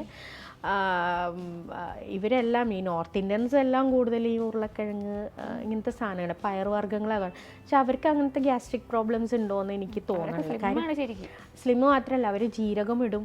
ജീരകമൊക്കെ നമുക്ക് നല്ലതാണ് ശരീരത്തിന്. ഇങ്ങനെയാണ്. പിന്നെ തമിഴ്നാട്ടിലെ പൊങ്കൽ വട നമുക്ക് ഇത് കഴിഞ്ഞിട്ട് പൊങ്കാലിടോ? അയ്യോ എനിക്ക് പേടിയാണ്, ഇന്റർവ്യൂ കൊടുക്കാൻ പേടിയാ. പൊങ്കാലിടോ? ഇന്റർവ്യൂ കംഫർട്ടബിൾ അല്ലേ? പിന്നെ ഞാൻ എവിടെയും കംഫർട്ടബിൾ ആണ്. അല്ല, നമ്മൾ അങ്ങനെയാണോ? നമ്മൾ എവിടെ ചെന്നാലും അവിടെ നമ്മൾക്ക് പറ്റാത്തടമാണെങ്കിൽ ഞാൻ മിണ്ടാതെ ഒതുങ്ങി മാറി എവിടെയെങ്കിലും ഇരിക്കും, ഏത് ലൊക്കേഷനിൽ പോയാലും. കണ്ടില്ലേ, എല്ലാത്തടത്ത് ഇതാ നമ്മുടെ റിയൽ ക്യാരക്ടർ വരും. അല്ലെങ്കിൽ അങ്ങനെ വേണം. ചേച്ചിയുടെ വീട്ടിലെ പെറ്റ്? പെറ്റ്സ് വെച്ചാൽ എനിക്ക് പെറ്റ്സിനെ എല്ലാവരും ഇഷ്ടമാണ്. പിന്നെ പൂച്ചകളോട് ഇച്ചിരി പ്രേമം കൂടുതലാണ്. നേരത്തെ 17 പേരൊക്കെ ഉണ്ടായിരുന്നു. 17 പേര്. അത് വെച്ചാൽ ഒരു പൂച്ച, ഒരു കരിമ്പൂച്ച, അവളെ ഇതുപോലെ വണ്ടി ഇടിക്കാൻ വന്നപ്പോൾ ഞാൻ രക്ഷിച്ചതാണ്. അങ്ങനെ കിട്ടിയതാണ് അവൾക്ക്. അങ്ങനെ അവളെ പെരുകി അങ്ങനെ വന്നത് കുട്ടികളാണ്. പിന്നെ അത് കുറേ പേർക്കൊക്കെ അഡോപ്ഷന് കൊടുത്തിട്ടുണ്ടായിരുന്നു. ഇപ്പം 2 പേരേ ഉള്ളൂ. എന്തൊക്കെയാ പേര് കുട്ടികൾ? ഒരാളുടെ പേര് കുഞ്ഞാറ്റ, അതിന് കുഞ്ഞു എന്നാണ് വിളിക്കണേ. അവള് വെച്ചാൽ ഇവിടെ ശരീരം അടിയിലോട്ട് ഇച്ചിരി തളർച്ച അല്ല, അപ്പം ബാലൻസ് ചെയ്ത് നിൽക്കാനൊന്നും പറ്റില്ല. എനിക്ക് അതിനെയും വഴിയിൽ നിന്ന് കിട്ടിയതാണ്. പിന്നെ ഒരാളുള്ള കേശുവിന് ചെവി കേൾക്കത്തില്ല. 2 പേരേ ഉള്ളൂ. ഇങ്ങനെ. പിന്നെ പട്ടിക്കുട്ടികളെ എനിക്ക് ഇഷ്ടമാണ്, പക്ഷെ ഇനി 2-3 തവണ എന്നെ കടി കിട്ടിയിട്ടുള്ളതുകൊണ്ട് ഇച്ചിരി പേടിയാണ്. ഇഞ്ചക്ഷനൊക്കെ എടുത്ത്. പിന്നെ വഴി കൂടെ പോണ പൂച്ചേനൊക്കെ രക്ഷിക്കാൻ പോയിട്ട് കുറേ ഇഞ്ചക്ഷൻ 5 കോഴ്സ് അത് ഇടയ്ക്കിടയ്ക്ക് എടുക്കാറുണ്ട്. ഒരു മൃഗസ്നേഹിയാണ് സുഹൃത്തുക്കളെ നമ്മുടെ കൂടെ ഇരിക്കുന്നത്. അത് വേണ്ടെന്ന് വെച്ചാൽ എങ്ങനെയും വന്ന് പെടും. മനുഷ്യ സ്നേഹിയാണ്. മനുഷ്യരെ സ്നേഹിക്കും. എനിക്ക് പ്രായമുള്ളവരെ ഭയങ്കര ഇഷ്ടമാണ്. പ്രായമുള്ള യുവജനങ്ങൾ ഇഷ്ടമല്ല. അല്ല, യുവജനങ്ങൾ എന്ന് പറഞ്ഞാൽ അങ്ങനെയല്ലടാ ഞാൻ പറഞ്ഞേ. പ്രായമുള്ളവരെ നമുക്കിപ്പോൾ എനിക്ക് ഫീൽ ചെയ്തുള്ള കാര്യം വെച്ചാൽ ഒരു ഏജ് കഴിഞ്ഞാലേ നോക്കാത്ത ഒരു ഇതെന്ന് പറഞ്ഞാൽ അത് വല്ലാത്തൊരു സിറ്റുവേഷനാണ്. എനിക്ക് എന്താ പറയുക, എനിക്ക് ചെറുപ്പം മുതലേ ഭയങ്കര ഇഷ്ടമാണ്. ഇപ്പോഴും എനിക്കിപ്പോൾ അപ്പൂപ്പനമ്മമാർ രണ്ടുപേരും, അച്ഛൻ്റെ ആണെങ്കിലും അമ്മയുടെ ആരും ഇല്ല. അപ്പോൾ ഞാൻ എപ്പോഴും അമ്മയോട് പറയും, ഇത് അപ്പൂപ്പനും അമ്മൂമ്മയൊക്കെ ഉണ്ടെങ്കിൽ വീട്ടിൽ അതിനൊരു വേറൊരു സുഖമാണ്. ഞാൻ അപ്പൂപ്പനായിട്ട് എപ്പോഴും അടിയായിരുന്നു. വേറെ ഒന്നുമില്ല, എൻ്റെ തലയിൽ പേന് സ്കൂളിലൊക്കെ പഠിക്കുന്നത്. അപ്പോൾ ഇത് കൊണ്ട് അപ്പൂപ്പൻ്റെ തലയിലിടും, എന്നിട്ട് അപ്പൂപ്പൻ്റെ തലയിൽ മൊത്തം പേനാന്ന് പറഞ്ഞുണ്ടാക്കുക. അങ്ങനെ ഞങ്ങൾ ഇടി ഉണ്ടാക്കുന്നത്. പക്ഷെ അതൊരു അന്നത്ര ഫീൽ ചെയ്യില്ല. പക്ഷെ നമ്മളൊരു ഏജ് ഇങ്ങനെ മാറി മാറി വരുമ്പോൾ നമുക്ക് ഭയങ്കരമായിട്ട് അവരെയൊക്കെ മിസ് ചെയ്യുന്നുണ്ട്. ശരിക്കും വീട്ടിൽ പ്രായമുള്ളവരുള്ളത് ഒരു സന്തോഷം, ഒരു പ്രത്യേക ഒരു ഐശ്വര്യമാണ്. അപ്പം പണ്ടൊക്കെ എല്ലാവരും വിളക്ക് വെച്ച് നാമം ജപിക്കുക അങ്ങനെയൊക്കെ ഉണ്ടല്ലോ. ഇപ്പോൾ പിന്നെ ഇങ്ങനത്തെ പരിപാടികളൊന്നുമില്ല. പക്ഷെ അവരൊക്കെ ഉണ്ടെങ്കിൽ അതൊരു സിസ്റ്റമാറ്റിക്കായിട്ട് ഉണ്ട്. കുഴപ്പമൊന്നുമില്ല, ഇപ്പം അമ്മയൊക്കെ ഉള്ളതുകൊണ്ട് അങ്ങനെ ഉണ്ടെങ്കിലും അവരും കൂടെ ഉണ്ടെങ്കിൽ എന്നുള്ളൊരു രസമായിരിക്കും. ഇപ്പം ഇങ്ങനത്തെ വെറൈറ്റി ഹോബീസ് ഉണ്ടായിട്ടുണ്ട്. ഈ പേനിനെ പിടിച്ചിട്ട് വേറൊരാൾ തലേക്ക് ഇടുക, അതൊരു ഹോബി അല്ല. അല്ല, നമ്മുടെ ഒക്കെ ചെറുപ്പകാലത്ത് അങ്ങനത്തെ കുറെ പണികളൊക്കെ ഉണ്ടായിരുന്നു. അങ്ങനത്തെ പണികളൊക്കെ ഉണ്ടായിരുന്നു. ഇപ്പൊ നമ്മുടെ ഈ മറുകൊക്കെ വെച്ച് വേറെ ആളുടെ കവളിൽ ഒട്ടിച്ചു കൊടുത്തു കഴിഞ്ഞാൽ അത് പെറ്റ് വരും. ആ സൈസ് ഒന്നും ഞാൻ എടുക്കില്ല.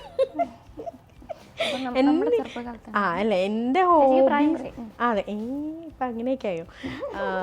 എൻ്റെ ഹോബീസ് എന്ന് പറഞ്ഞാൽ എനിക്ക് ബോട്ടിൽ കുപ്പിയില്ലേ, കള്ളുകുപ്പിയില്ലേ, അത് കളക്ഷൻ ഉണ്ടായിരുന്നു. ഇന്നാളെ അമ്മ കുറേ നേരത്ത് കളഞ്ഞു, കാരണം എൻ്റെ ഉള്ളിൽ പാറ്റ കയറും. അങ്ങനെ കള്ളുകുപ്പിയുടെ കളക്ഷൻ ഒരു പെൺകുട്ടീന്, ഒരു സ്ത്രീ. അതിപ്പോഴല്ല, ഞാൻ പണ്ടേ ഉള്ളതാ. പണ്ടേ ഇപ്പോഴും ഉണ്ട്, കുറച്ചൊക്കെ ഉണ്ട്. അപ്പോൾ എവിടുന്ന് അത് കിട്ടാനാണോ ബുദ്ധിമുട്ട്? അത് നമ്മൾ ബാറിലൊക്കെ പോയി ചോദിച്ചു കഴിഞ്ഞാൽ അങ്ങനെ കിട്ടും. അതൊക്കെ ഇപ്പോഴാട്ടോ. പണ്ട് അല്ല, ഇപ്പോഴെങ്ങനെയാണെന്ന് വെച്ചാൽ ഇപ്പം നമ്മൾ ബോട്ടിൽ ചോദിച്ചു കഴിഞ്ഞാൽ ബോട്ടിൽ ആർട്ടിനാണോ എന്ന് ചോദിക്കും. ബോട്ടിൽ ആർട്ട് ചെയ്യാറുണ്ട്. അതൊക്കെ മൂഡനുസരിച്ചാണ്. നമ്മളെ പോലുള്ള പിള്ളേരൊക്കെ ഇപ്പോൾ വൈൻ മേടിക്കുകയാണെങ്കിൽ ചേച്ചി കേക്ക് ഉണ്ടാക്കാൻ വേണ്ടിയിട്ടാണ് നമ്മളൊക്കെ അങ്ങനൊക്കെ കളത്തരം പറഞ്ഞിട്ടാണ് മേടിക്കാറ്. ഓക്കെ. അല്ല, എനിക്ക് ബോട്ടിൽ കളക്ഷൻ നേരത്തെ ഉണ്ട്, കുറേ കാലം മുമ്പേ ഉണ്ട്. അത് വെച്ച് വെറൈറ്റി എല്ലാ ബോട്ടിലിൻ്റെ പറഞ്ഞു. ചിലപ്പോൾ ഈ നമ്മൾ പ്രോഗ്രാമിനൊക്കെ പോകില്ല, കണ്ണൂർ ഭാഗത്തേക്ക് പോകുമ്പോൾ മാഹിയിൽ അവിടെ 20 രൂപയ്ക്കൊക്കെ ബോട്ടിലിട്ട്. എന്തിനാ വെച്ചാൽ എനിക്ക് ബോട്ടിലാണ് വേണ്ടത്. ക്യൂട്ടായിട്ടുള്ള ബോട്ടിൽസ് കിട്ടും, പല പല വെറൈറ്റി. അങ്ങനെയൊക്കെ വാങ്ങി കുറേ ഉണ്ടായിരുന്നു. പിന്നെ പെർഫ്യൂമിൻ്റെ ബോട്ടിൽസ് ആണെങ്കിലും നല്ല ബോട്ടിൽസൊക്കെ കാണുമ്പോൾ അത് സൂക്ഷിച്ചു വയ്ക്കുക, അങ്ങനത്തെ പരിപാടിയൊക്കെ ഉണ്ട്. പിന്നെ ആദ്യമായിട്ട് ഫ്ലൈറ്റിൽ പോയതിൻ്റെ ടിക്കറ്റ്,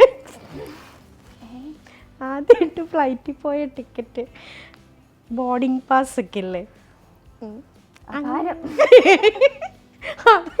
അതൊക്കെ ഉണ്ട്. എന്തൊക്കെയാണ് വെറൈറ്റീസ്? അത്രയൊക്കെ ഉള്ളൂ. പിന്നെ എവിടെന്നെങ്കിലുമൊക്കെ ഏതെങ്കിലും വല്ല ബീച്ചിലോ വല്ലതൊക്കെ പോയിട്ട് വല്ല ചില ശംഖൊക്കെ കണ്ടിട്ട് അതൊക്കെ ഉണ്ട്. അതൊക്കെ പിന്നെ ഞാൻ ഓർണമെന്റ്സ് ഒക്കെ ആണെങ്കിൽ പോലും ഒന്നും കളയത്തില്ല. എല്ലാം തുരുമ്പൊടിച്ച ആണിയാണെങ്കിൽ അതൊരു ബോക്സിൽ ഇട്ട് വെക്കും. പൊട്ടില്ലേ, എന്റെ ചെറുപ്പകാലം മുതലുള്ള പൊട്ടുകളൊക്കെ ഞാൻ അന്ന് മേടിച്ച് ചിലപ്പോൾ യൂസ് ചെയ്തിട്ടുണ്ടായിരുന്നു, സൂക്ഷിച്ചു വെക്കും. ഞാനത് കണ്ണാടിയിലൊട്ടിച്ചില്ല, ഇത് കഴിഞ്ഞ് നേരെ അതിൽ തന്നെ ഒട്ടിച്ചു. അത് വെച്ചാൽ നമുക്ക് പിന്നെ കാണുമ്പോൾ ഒരു നൊസ്റ്റു. പിന്നെ ആൽബംസ് ഒക്കെ നല്ല ഇതായിട്ട് സൂക്ഷിച്ചു വെക്കുന്നുണ്ട്. അത് വെച്ചാൽ നമ്മൾ ഇത്രയും നാൾ മുമ്പുള്ള പ്രോഗ്രാംസിൻ്റെ ഒക്കെ ആൽബംസ് കാണുമ്പോൾ അത് വല്ലാത്തൊരു ഫീലാട്ടോ അത്. കാര്യം ഇപ്പൊക്കെ അത്രയും ഇതുണ്ടോയെന്ന് അറിയില്ല. ഇപ്പൊക്കെ എല്ലാവരും ചെന്ന് പ്രോഗ്രാം കഴിഞ്ഞ് പോരുന്നു. അങ്ങനെ അന്നൊക്കെ ചില ഒരു മാസം ഒന്നിച്ചാണ് പ്രോഗ്രാമിന് പോയി കഴിഞ്ഞാൽ ഒരു മാസം കഴിഞ്ഞിട്ടാണ് വരാം, അത്രയും ഷോസ് ഉണ്ടല്ലോ. അപ്പോൾ നമ്മളൊരു കുടുംബം പോലെ അങ്ങനെ പോയി. അപ്പോൾ അതിൻ്റെയൊക്കെ ഫോട്ടോസ് കാണാൻ പറയണ വലിയൊരു ഇതാണ്, കണ്ണിനൊരു കുളിർമയാണ്. എത്ര തരം വെറൈറ്റീസ് ബോട്ടിൽസ് ഉണ്ട് ചേച്ചിയുടെ വീട്ടിൽ? അങ്ങനെയില്ല, ഞാൻ പറഞ്ഞില്ല ഇന്നാളെ അമ്മ കുറേ എണ്ണം എടുത്ത് കളഞ്ഞു. അപ്പം ഇനിയിപ്പോൾ അത് വീണ്ടും കളക്ട് ചെയ്യും. ഇപ്പോൾ ഒരു 8-10 എണ്ണമൊക്കെ ഉള്ളൂ. ആരുടെയും വീട്ടിലുണ്ടെങ്കിൽ ചേച്ചിക്ക് കൊടുന്നു കൊടുക്കണം. വേണ്ട, ഇപ്പം വേണ്ട, ആവശ്യം വരുമ്പോൾ എടുത്ത് മാറ്റി വെച്ചാൽ മതി. ഞാൻ പിന്നെ എപ്പോഴും പിന്നെ നേരത്തെ നമ്മൾ ഫ്ലാറ്റിൽ ഒരു ഫ്ലാറ്റിൽ കുറേ ചേട്ടന്മാരായിരുന്നു നല്ല ഡ്രിങ്ക്സ് ഒക്കെ കഴിക്കുന്നത്. വേസ്റ്റ് കൊണ്ട് ഇങ്ങനെ അവിടെ വേസ്റ്റ് ഇടുന്ന ഒരു ഏരിയ ഉണ്ട്, അവിടെ വെച്ചിട്ട് ഒരു ജാറ് പോലത്തെ ഒരു കുപ്പി ഉണ്ടായിരുന്നു. ഞാൻ വലിയ വെയിറ്റുള്ള കുപ്പിയാണ് പറഞ്ഞിട്ടാണ് എടുത്തത്. പക്ഷെ അത് പ്ലാസ്റ്റിക്കിൻ്റെ ആണ്, കാണാം, പക്ഷെ നല്ല ഭംഗിയുണ്ട്. അങ്ങനെയൊക്കെ കണ്ടെടുക്കും ഞാൻ. അപ്പോൾ സ്ഥിരം കാണുന്ന ബോട്ടിൽസ് അല്ല, എന്തെങ്കിലുമൊക്കെ നമ്മൾ വെറൈറ്റി തോന്നുന്നത് എവിടെ കണ്ടാലും എടുക്കും. അതെ. പിന്നെ ചെടികൾ എവിടെയുണ്ട് കുറേ ബോട്ടിൽസ്. വേണ്ട. ഈ കുപ്പിയുടെ കാര്യം പറഞ്ഞപ്പോഴാണ് ഇതുപോലെ എവിടേക്കൊക്കെ പോയി വന്നപ്പോൾ എന്തോ കുപ്പി പിടിച്ചെന്നോ ആരൊക്കെയോ പിടിച്ചെന്നൊക്കെ കേട്ടായിരുന്നു. ഇതിനി അറിയാൻ ആരും ഇല്ല, ലോകത്തുള്ള എല്ലാവരും പറഞ്ഞു. നിങ്ങൾക്ക് കേൾക്കാൻ ഇതൊക്കെ കേൾക്കാൻ ഇൻട്രസ്റ്റ് ആണ്. അല്ല, അത് വേറൊന്നുമല്ല. നമ്മൾ ഉഗാണ്ടയിൽ പ്രോഗ്രാമിന് പോയപ്പോൾ അവിടെ ഇപ്പോൾ അന്ന് അച്ഛനുണ്ടായിരുന്നു, ഇപ്പം അച്ഛനില്ല. അപ്പോൾ എല്ലാ തവണയും നമ്മൾ എവിടെ പ്രോഗ്രാമിന് പോയി വന്നാലും ഒരു കുപ്പി ഓടും. ഇപ്പം എല്ലാവരും കുടിക്കുന്ന ആൾക്കാരും ഒരു പെഗ്ഗൊക്കെ അത് കൊടുക്കുമ്പോൾ ഒരു സന്തോഷമാണല്ലോ. നമ്മളിപ്പോൾ വേറൊരു സ്ഥലത്തുനിന്ന് അതൊരിപ്പോൾ ഒരു മിഠായി ആണെങ്കിലും കൊണ്ട് കൊടുക്കുമ്പോൾ ഒരു സന്തോഷം ഉണ്ടാവുമല്ലോ. അങ്ങനെ അവിടെ മറ്റേ ഉഗാണ്ടൻ വരാഗി എന്ന് പറഞ്ഞിട്ട് അവിടുത്തെ വാറ്റുചാരായാണത്. ഉഗാണ്ടൻ വരാഗി എന്നാണ് പേര്. അപ്പോൾ ഇവരെല്ലാവരും നമ്മളെല്ലാവരും ഔട്ടിങ്ങിനൊക്കെ കൊണ്ടുപോയപ്പോൾ അവരെല്ലാം ഇങ്ങനെ പറഞ്ഞു കേട്ടിട്ടാണ് ഞാനും ഈ കാണാൻ ശ്രദ്ധിക്കുന്നത്. അത് വെച്ചാൽ മിക്കവാറും എല്ലാ സ്ഥലങ്ങളിലും അവൈലബിൾ ആണ്. ഈ മറ്റേ സാഷേ ആയിട്ടാണ് കിട്ടുക. നമ്മൾ ചെറിയ ചെറിയ ഇതുണ്ടാവില്ല, സോപ്പൊടിയൊക്കെ ഇങ്ങനെ ഹാങ് ചെയ്ത് വെച്ചിരിക്കുന്ന പോലെ ഇതെല്ലാ കടകളിലും ഇങ്ങനെ ഹാങ് ചെയ്തിട്ടുണ്ടാവും. അപ്പോൾ അത് ഒരു പെഗ് അങ്ങനെയാണ് അതിൻ്റെ കണക്ക്. അത് കളർലെസ് ആണ്. പിന്നെ വെച്ചാൽ അതിൽ ഈ സ്പ്രൈറ്റ് അങ്ങനെയുള്ള സാധനങ്ങൾ എന്തോ ഒഴിച്ചിട്ടാണ് കുടിക്കുക. പിന്നെ അതിന് മണം ഉണ്ടാവില്ല എന്നാണ് പറഞ്ഞിട്ടുള്ളത്. അങ്ങനെ എനിക്കൊരാഗ്രഹം, അച്ഛന് ഇത് കൊടുത്താലോ. അപ്പോൾ അവർ പറഞ്ഞു അതങ്ങനെ നമ്മളിവിടെ വാറ്റുകാരായം എന്ന് പറയുന്ന ഒരു സംഭവമല്ല, അവിടെ അത് നല്ലൊരു ഇതാണെന്നാണ് പറയുന്നത് എല്ലാവരും. അങ്ങനെ ഞാൻ വാങ്ങിച്ച് വെച്ചാൽ ഒരു ബോക്സിൽ 12 അങ്ങനെ ഒരു കണക്കുണ്ട്. അങ്ങനെ 3 ബോക്സ് വാങ്ങിച്ച് പിന്നെ നമ്മൾ എയർപോർട്ടിൽ വെച്ചിട്ട് എല്ലാവരും പൊക്കി അവരെന്നെ എടുത്ത് കളഞ്ഞ്. അപ്പോൾ എനിക്ക് വന്ന സാറിന് ഞാൻ സോപ്പിട്ട്. അപ്പം ഞാൻ എന്താ ചെയ്യുക, നമ്മളെപ്പോൾ ഷോയ്ക്ക് പോയാലും നമ്മൾ ഈ കവറുകളുണ്ടല്ലോ, കവറുകൾ മാക്സിമം ഒഴിവാക്കാൻ നോക്കും. അപ്പോൾ നമുക്ക് ലഗേജ് ഒന്നത് വയ്ക്കാനുള്ള സ്പേസ് കുറച്ച്. നമ്മുടെ ഈ ഡാൻസിൻ്റെയും ഇതിൻ്റെയൊക്കെ കോസ്റ്റ്യൂം ഉള്ളതുകൊണ്ടോ ലഗേജ് കൂടുതലായിരിക്കും. അപ്പോൾ നമ്മൾ ഈ ബോക്സുകളൊക്കെ കളഞ്ഞിട്ട് അത് ഓരോ തുണിയിലൊക്കെ റാപ്പ് ചെയ്ത് വെക്കുമ്പോൾ സ്പേസ് മാനേജ്മെൻ്റ് ആട്ടോ ഉദ്ദേശിക്കണേ. പക്ഷെ അതെനിക്ക് ഗുണം ചെയ്തു. അപ്പം ഇത് കണ്ടപ്പോഴത്തേക്കും പുള്ളി അതെടുത്ത് കളയാൻ പോയപ്പോൾ ഞാൻ പിന്നെ സാർ, പുള്ളിക്ക് ഇംഗ്ലീഷ് വലിയ വശമില്ല, ഹിന്ദിയാണ്. എനിക്ക് പിന്നെ ഹിന്ദി നന്നായിട്ട് അറിയാവുന്നതുകൊണ്ട് ഞാൻ ഉള്ള മേരാ നാം അഞ്ജനാഹു അതൊക്കെ അറിയാം. പറഞ്ഞു മനസ്സിലായില്ലല്ലേ, ഹിന്ദി അത്ര വലിയ വശമൊന്നുമില്ല. അപ്പം ഞാൻ ഉള്ള ഇംഗ്ലീഷിലൊക്കെ sir my father drinks gift എന്നൊക്കെ പറഞ്ഞ് അഡ്ജസ്റ്റ് ചെയ്ത് ആ സാധനം കൊണ്ടുവന്നു. അത്രേ ഉള്ളൂ. അത് വലിയ സംഭവമൊന്നുമില്ല. എല്ലാവരും പ്രോഗ്രാമിന് പോകുമ്പോൾ അവിടുന്ന് നമുക്ക് 1-2 ബോട്ടിൽ കിട്ടുമല്ലോ. പൊതുവേ നമ്മളിവിടെ വന്നിട്ട് ഇവിടുന്നാണ് വാങ്ങിക്കുക, എയർപോർട്ടിൽ വന്നിട്ടാണ് വാങ്ങിക്കുക. ഡ്യൂട്ടി ഫ്രീ എന്നാണ് വാങ്ങിക്കല്. കാരണം ഇത് ചുമന്നുകൊണ്ട് വരല ബുദ്ധിമുട്ട്. മറ്റേ സാഷ് ആയതുകൊണ്ട് പ്രശ്നമില്ലാത്തതുകൊണ്ട് കൊണ്ടുവന്നാണ്. പക്ഷെ അതിങ്ങനെ പറഞ്ഞപ്പോൾ വ്യാജമദ്യം എന്നൊക്കെ പറഞ്ഞിട്ടുള്ള ഒരു പേര് വന്നതാണ്. അല്ലെങ്കിൽ നമ്മുടെ മലയാളി അത് വലിയ സംഭവമൊന്നുമല്ല. ഇത് അച്ഛന് ഗിഫ്റ്റ് കൊണ്ടുവന്നതാണ്, അത്രേ ഉള്ളൂ. പക്ഷെ ഞങ്ങൾ മാധ്യമ സുഹൃത്തുക്കൾ അത് വലുതാക്കി. അതെ, അത് ഭയങ്കര വാർത്തയായിരുന്നു. അത്യാവശ്യം നല്ല വാർത്തയായിരുന്നു. എൻ്റെ ഫ്രണ്ട്സൊക്കെ ആദ്യം ഇത് കണ്ടപ്പോൾ ഞെട്ടി. പിന്നെ വിചാരിച്ചാ വാറ്റുചാരായവുമായി പിടിയിൽ. ഈശ്വരാ, ഇത് കേട്ടപ്പോഴത്തേക്ക് ആദ്യം എൻ്റെ ഒരു ഫ്രണ്ട് അയച്ചു. ഞാൻ ഇതെപ്പാ ഇങ്ങനെയൊക്കെ ന്യൂസ് വരും നമ്മൾ പ്രതീക്ഷിക്കണില്ലല്ലോ. പക്ഷെ എൻ്റെ ഫ്രണ്ട്സൊക്കെ പറഞ്ഞു ആദ്യം പെട്ടെന്ന് കണ്ടപ്പോൾ ഞെട്ടിയെങ്കിലും പിന്നെ മനസ്സിലായി ഞാനായതുകൊണ്ട്. അങ്ങനെ ഇതാണ് നമ്മൾ സദുദ്ദേശമാണ്, വേറൊന്നുമല്ല. ചേച്ചി നല്ല രീതിയിൽ ഒരു കാര്യമാണ്.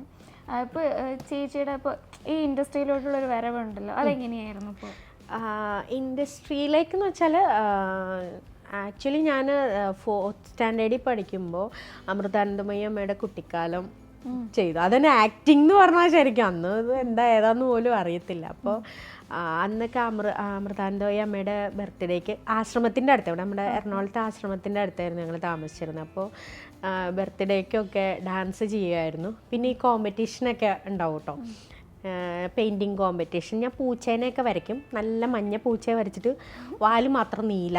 പക്ഷെ എനിക്ക് പ്രൈസ് കിട്ടാറുണ്ട്. ആ മറ്റേ ഇങ്ങനെ തലയാട്ടണ ഒരു ബൊമ്മയിൽ ഇങ്ങനെ ഒരു അപ്പൂപ്പന്, അതൊക്കെയാണ് അന്ന് ഗിഫ്റ്റായിട്ട് കിട്ടുക. പിന്നെ ഡാൻസ് ചെയ്യാറുണ്ടായിരുന്നു. അങ്ങനെ സ്വാമിജി പൂർണ്ണാമൃതാനന്ദപുരി ഇപ്പോഴത്തെ സ്വാമിജി ഉണ്ട്, സ്വാമിയാണ്. ഞങ്ങൾ ശ്രീസ്വാമി എന്നാണ് വിളിച്ചോണ്ടിരുന്നത്. അപ്പോൾ സ്വാമി പറഞ്ഞു ഇങ്ങനെ അന്ന് അമ്മയുടെ ഒക്കെ ഒരു ഷേപ്പ് എന്നാണ് പറഞ്ഞത്. ഇപ്പോഴല്ല കേട്ടോ, അന്നത്തെ കാലം മേക്കപ്പ് ഇല്ലാത്ത കോലം. ഫോട്ടോ അതെ അതെ അതെ. അപ്പോൾ അങ്ങനെ ഞാൻ അമ്മയുടെ കുട്ടിക്കാലം ചെയ്തിട്ടുണ്ട്. അന്ന് വെച്ചാൽ കാസറ്റ് ഇറക്കാൻ വേണ്ടിയിട്ടായിരുന്നു. കാരണം ഫോറിനേഴ്സൊക്കെ ഉണ്ടല്ലോ, അപ്പം അമ്മയുടെ ജീവചരിത്രം അങ്ങനെ ഇതിനു വേണ്ടി. അതാണ് ശരിക്കും പിന്നെ ഇപ്പം ചിന്തിക്കുമ്പോൾ ആക്ടിങ് എന്ന് പറയുന്നത് ആദ്യം അതാണ്. പിന്നെ അത് കഴിഞ്ഞിട്ട് മാളച്ചേട്ടൻ്റെ പ്രോഗ്രാമിന്, ബോംബെയിലൊരു പ്രോഗ്രാമിന് വിളിച്ചിട്ടുണ്ടായിരുന്നു. മാളച്ചേട്ടൻ്റെ മോളായിട്ട് കാവ്യ ചെയ്തിരുന്ന ഒരു പോർഷൻ അതിൽ സ്റ്റേജിൽ ചെയ്യാനായിട്ട്. അങ്ങനെയായിരുന്നു ശരിക്കും ഫീൽഡിലെ തുടക്കം എന്ന് പറയാനായിട്ട്. അത് കഴിഞ്ഞിട്ട് പിന്നെ ഞാൻ ചൈൽഡ് ആർട്ടിസ്റ്റായിട്ട് കൊച്ചിൻ ഹനീഫ് അങ്കിളിൻ്റെ മോളായിട്ടൊക്കെ ചെയ്തിട്ടുണ്ട്. ഭർത്താവ് ഉദ്യോഗം എന്ന് പറഞ്ഞിട്ട്. പിന്നെ സീരിയൽ ആദ്യം ചെയ്തത് താലി എന്ന സീരിയൽ. അതിൽ മല്ലിക സുകുമാരൻ, മല്ലിക ആൻറ്റിയുടെ മോളായിട്ടാണ്. അതാണ് ശരിക്കും സീരിയലിലെ ഫസ്റ്റ്. അതെ. പിന്നെ അത് കഴിഞ്ഞിട്ട് നമ്മുടെ ഫിലോമിനാമ്മയുടെ കൂടെയൊക്കെ ചെയ്തിട്ടുണ്ടായിരുന്നു സീരിയൽ. അത് ദൂരദർശന് വേണ്ടിയിട്ട്. എൻ്റെ കൂട്ടത്തിൽ ഡാൻസും എങ്ങനെ എല്ലാം ഉണ്ട്. സകല കല എന്നൊന്നും പറയാൻ പറ്റില്ല. പാട്ടില്ല, അതുകൊണ്ട് പാട്ടുകാരോട് ഭയങ്കര അസൂയ. പക്ഷെ നമ്മളിവിടെ പാടിപ്പിക്കും. നടന്നത് തന്നെ ജലദോഷമാണ്. അപ്പഴാ ചേച്ചി ശരിക്കും നല്ലൊരു സൗണ്ട് വരുന്നേ. അതെ, അത് പറഞ്ഞപ്പോഴാ പാട്ട് ഞാൻ കുറച്ച് വേർഡ്സ് പെട്ടെന്ന് പറയണേ. ആ വേർഡ്സ് സ്റ്റാർട്ട് ചെയ്യുന്ന കുറച്ച് പാട്ടുകൾ പാടണോ? പറഞ്ഞാ പോരേ? പെട്ടെന്ന് ടപ്പേന്നൊക്കെ കിട്ടുമെന്ന് അറിഞ്ഞൂടാ, നോക്കാം, ശ്രമിക്കാം. ഓക്കെ. പൂവ്. പൂവേ പൂവേ പാലപ്പൂവേ കിളി. കിളികൾ പറന്നതോ തത്ത.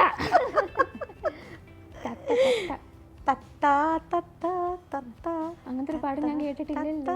അയ്യോ, തത്താന്ന് പറഞ്ഞൊരു പാട്ട്. അത് കിട്ടിയില്ല പെട്ടെന്ന്. പോയിന്റ് ഇല്ല. അയ്യോ. മുന്തിരി. മുന്തിരി മുന്തിരി ചേലുള്ള പെണ്ണേ കയ്യിൽ ചന്ദനം മണക്കുന്ന പൂന്നു. കണ്ണ്. കണ്ണുക്ക് മയ്യഴക് കവിതയ്ക്ക് പൊയ്യഴക്. എനിക്ക് ഭയങ്കര ഇഷ്ടമുള്ളൊരു പാട്ടാണ്. എനിക്ക് വേണ്ടിയിട്ട് ജലദോഷമാ, അങ്ങനെ വരില്ല. കണ്ണുക്ക് മയ്യഴക് കവിതയ്ക്ക് പൊയ്യഴക് അവർക്ക് നാനഴക്. ഭയങ്കര ഇഷ്ടമുള്ളൊരു SPB സാർ ഫാനാണ്. റോസാപ്പൂ. റോസാപ്പൂ ചിന്ന റോസാപ്പൂ. വാതിൽ. വാതിൽ പഴുതിയിലൂടെ മുന്നിൽ കുങ്കുമം ആരി വീടരും ത്രിസന്ധ്യ പോലെ. ഹൃദയം കൊണ്ടെഴുതുന്ന കവിത. മാൻ. മാനേ മലരം. സൂര്യൻ. സൂര്യനായി തഴുകി ഉറക്കമുണർത്തുമെന്നച്ഛനെയാണ് എനിക്കിഷ്ടം. ഭയങ്കര ഇഷ്ടമുള്ളൊരു പാട്ടാണ്. മരം. മരം. മരം വെച്ചിട്ട് പാട്ടില്ലല്ലോ. മരം കൊത്തി വല്ല മരം കൊത്തി എന്നല്ലൊക്കെ. മരം വന്നാ മതിയല്ലേ? മരം വന്നാ മതി എവിടെയെങ്കിലും ഒക്കെ. അയ്യോ, അങ്ങനെ കിട്ടത്തില്ല. വേറെ വേർഡ് പറയൂ, മാറ്റിപ്പറ. ചന്ദ്രൻ. ചന്ദ്രകല. ഇതൊക്കെ ഞാൻ അപ്പം മരത്തിൻ്റെയും കൂടെ പറഞ്ഞതാ. നിങ്ങൾക്ക് അറിയാമെങ്കിൽ നിങ്ങൾ പറ. അതെ, അത് ഓഡിയൻസ് പറയും. പൂമരത്തിൽ പാട്ടുണ്ട്. എനിക്ക് പുതിയ പടങ്ങളിൽ ഒരു പാട്ടും തലയിലിരിക്കില്ല, പഴയ പാട്ടുകൾ. പഴയ ആളാണല്ലേ? ഞാൻ പഴമയെ സ്നേഹിക്കുന്ന ആളാണ്, പുതുമയെയും